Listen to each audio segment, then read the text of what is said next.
How are you, okay? I'm good, how are you? I'm very well, thanks. Lovely to meet you. Nice to meet you too. First question that I have for you. How do I pronounce your name? Lots of people find it difficult to pronounce it, so it's Tochukwu. Tochukwu? Yes. Oh, I got it right. That's correct. But people call you Philip, right?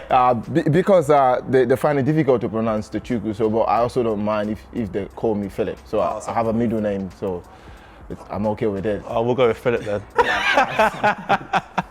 So listen, as a young Philip growing up in Lagos, talk to me, how was life? Lagos, it's quite difficult to grow up there, especially in the neighborhood, the kind of neighborhood where I grew up in. It's you have to be strong to be able to survive there, and especially if you are someone who's good potentials, like you want to become a professional footballer, for example, or maybe other sports as well, you know. As well, me, myself, being, I actually didn't start as a goalie. No one starts as a goalie.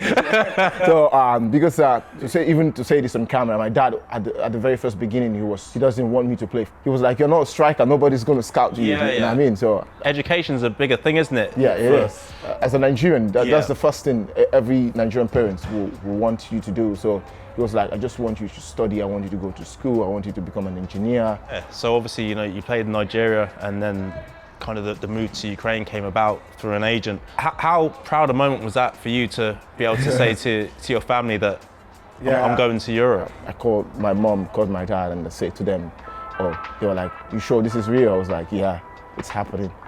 They were like, okay. That was how it all started, and went for my visa interview, went for everything, got my visa. Well, I would say it was not easy at all, because you going to Europe as a goalkeeper, it's something, even if I decided to tell my friends then, they wouldn't believe me, you know, because they don't see it like why would the agent go for a goalkeeper? When I first arrived, it was like a dream come true, but going to a country like Ukraine, whereby not a lot of people speak English as well. So it was challenging at the first beginning, but you know, the kids who haven't seen a black person before, they just come out on the street like, oh, you know, they have to call their friends. You know, that's the kind of place where I was. Did you ever face any form of racism? Well, I think I did, but not in my city where I played, because everybody loved me. Everybody did.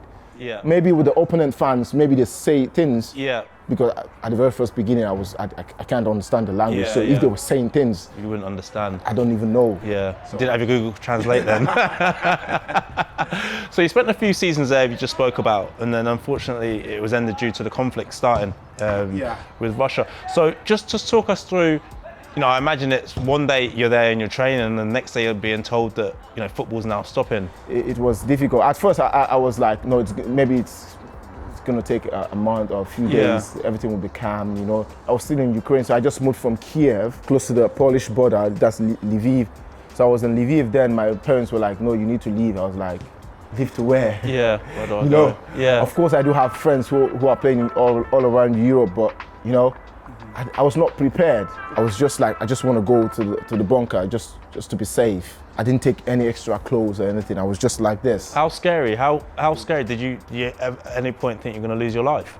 Yeah, it was, because the first day opened the blind from the house, and I looked down, because it's like a high-rise building. I just looked down and I see people running with bags like they were prepared a long time ago, like it's going to happen. 5 a.m. in the morning, the loud bang that just opened the blind like this. You could see a fighter jet coming down, like the flame was enormous, like very, very scary. So it'd been shot out of the sky? Yes, like you could see you could see it from anywhere you are. Yeah, like it was really scary. My parents were very worried. They were like, you can always play football somewhere else. Yeah, and I was like, where am I going? Don't know where. I'm not prepared for something like that. So at some point I have to leave as well. So then you made your exit out of Ukraine and you ended up in Germany. So tell us how that happened, how your exit happened. Because at that point I left Ukraine unprepared, you know what I mean?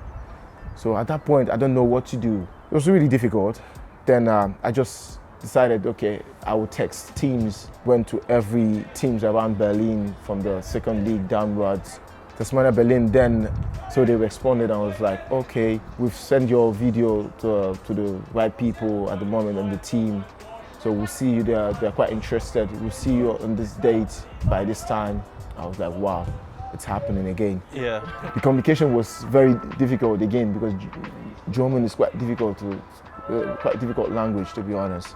Yeah. The way the players feel, the way the players say things, the way after training session, after each preseason game, they were like, "We want this guy in the team. Why is this guy not, how come he's not signed yet?" Yeah. You know, I was like, you know, I felt like they had no choice. Yeah. I loved the team. Everybody was nice to me, to be honest. I was not, you know, I was not feeling okay inside me. And you know, when you feel like you're not feeling okay, so I was like, okay, what are the options? What can I do? So the first place that came to my mind was Scotland. Did you know anything about Scotland?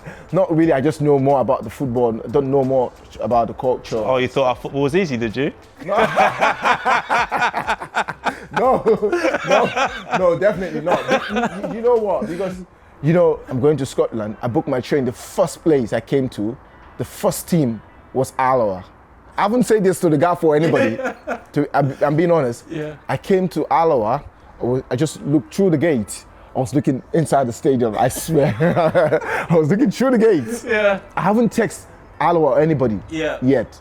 I just came and I looked, I was like, wow, nice. So I arrived, met the gaffer, Ben Rice, met all the players. There's no good feeling whereby you arrive somewhere and everybody speaks the same language you can speak and you just feel very relaxed, you know what I mean? So you just know, oh, I'm not going to struggle with language. That's because language is quite a big thing. Does it now feel like home to you? It is because especially it's all started from the team as well. I was the only African player in the team, I think, at first, but I didn't notice that, to be honest. I felt welcomed. But you also have another important job. For me, is just as important. You're a carer for the elderly. How proud does that make you feel to know that your day-to-day job makes, you know, the older people of Alloa's life a lot easier? I'm playing a big role in people's life when I do it, so I love it, to be honest. Yeah, it's rewarding, yeah. Yeah, I love it because, you know, you tend to do the job and you have good relationship with the people, with the service users you work with. They're like family to me in many ways. For the people I have around me, the people I get to meet, anywhere I meet them, people are very welcoming, people are very in a good mood. They want to chat with you, they want to ask you questions, they want to, you know. So you'd recommend? Yes, 100% I will. Yeah. Last question, do you have a kilt? I got one, but I haven't worn, I got one, but I haven't worn them to anywhere, any place. But I've done the Kaylee, the dance. Yeah. I've done it a couple of times. You want to show us? I've done that I think twice. Been a pleasure. Thank you.